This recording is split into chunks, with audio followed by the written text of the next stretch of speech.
Foreign exchange reserve کی میں نے بات کی کہ 2 month امپورٹ کور سے ہم نکلے تھے from the brink of default, اور اس وقت الحمدللہ وی آر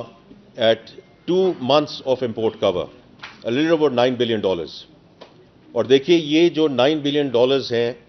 یہ چونکہ آپ گورنر صاحب سے بھی بات کرتے رہتے ہیں، آپ کی اسٹیٹ بینک سے انٹریکشن ہے، again full credit to the central bank, کیونکہ یہ جو فارن ایکسچینج ریزرو ہے ہمارا اس وقت، it's not only the quantum but the quality of that reserve, because that has not been funded by debt stock. اور یہ بہت بڑی ایک چیز ہے جس سے ہم انشاءاللہ اگلا جو مالی سال ہے we start on a very good note and on a very strong note. اس کے بعد انفلیشن کی بات ہوئی، جو آپ نے دیکھا ہے کہ 48% پہ یہ پیک ہوئی، اور اس کے بعد اب 11.8% کا نمبر جو مئی میں آیا ہے، I think it's very important. اسی کی وجہ سے جو کور انفلیشن نیچے آئی ہے، فوڈ انفلیشن نیچے آئی ہے، these are all factual situations and factual aspects which are there. اور اس کے بیسس پہ جو policy rate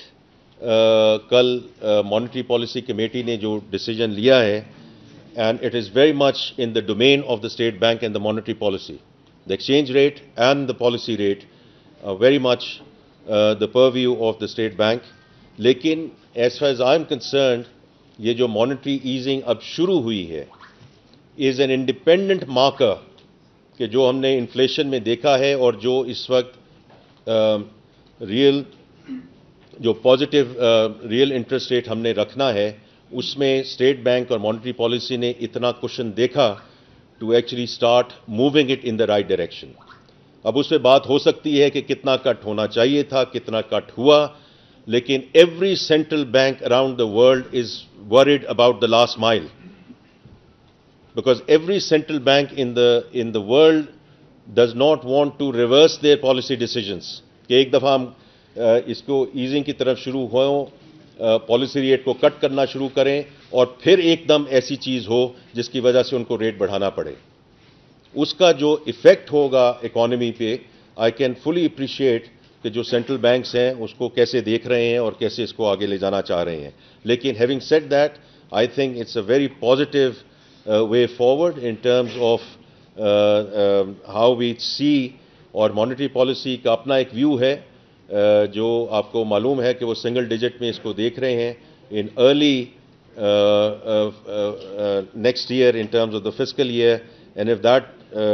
is the way to go, تو انشاءاللہ یہ پالیسی ریٹ جو ہے بتدریج اس کو نیچے آنا چاہیے. اس کے بعد دیکھیں مارکیٹس ہیو رسپونڈڈ پازیٹیولی،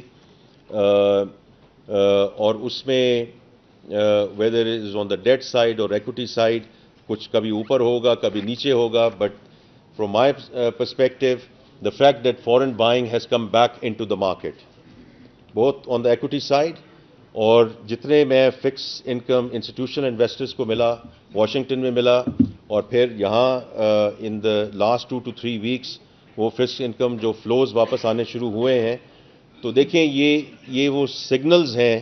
کہ جو میکرو اکنامک اسٹیبلٹی جب آتی ہے تو تھوڑا سا یہ جو جب کانفیڈنس ریسٹور ہوتا ہے، so that brings those flows back in.